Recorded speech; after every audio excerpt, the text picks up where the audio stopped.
Hello to every one, welcome to my channel beauty tips. روزہ اور رمضان کی اہمیت۔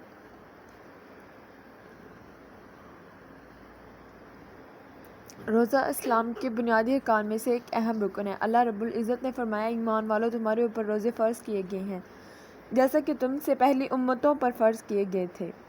روزہ گناہوں کی مغفرت کا ذریعہ ہے۔ آپ نے فرمایا، جس نے ایمان اور ثواب کی امید کے ساتھ روزہ رکھا اس کے گزشتہ سارے گناہ معاف کر دیے جاتے ہیں۔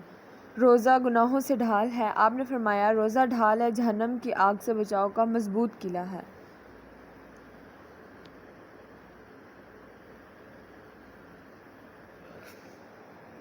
روزہ جہنم کی آگ سے ہزاروں میل دوری کا سبب ہے۔ آپ نے فرمایا، جس نے اللہ کی رضا کے لیے روزہ رکھا اس کو جہنم سے اتنا دور فرما دیتا ہے کہ جتنی مقدار کو اپنی عمر کے ابتدا سے بوڑھا ہو کر مرنے تک اڑتے ہوئے مسافت طے کرتا ہے۔ روزہ بہترین سفارشی۔ آپ نے فرمایا، روزے دار قرآن سفارش کرے گا، اس کی سفارش قبول کی جائے گی۔ روزے دار کی نیند عبادت، سانس لینا تسبیح اور دعا قبول ہے۔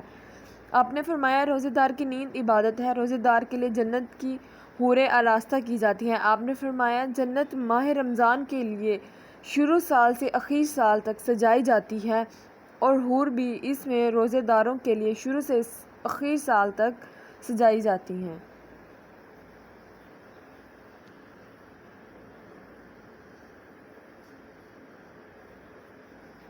آپ نے فرمایا، جنت میں ایک دروازہ ہے، اس کا نام ذریعان ہے، قیامت کے دن اس سے صرف روزے دار داخل کیے جائیں گے۔ روزے دار کہاں ہیں؟ پھر وہ کھڑے ہو جائیں گے اور روزے دار اس دروازے سے داخل ہو جائیں گے تو دروازہ بند کر دیا جائے گا۔ آپ نے فرمایا، روزہ جسم کی زکوٰۃ ہے۔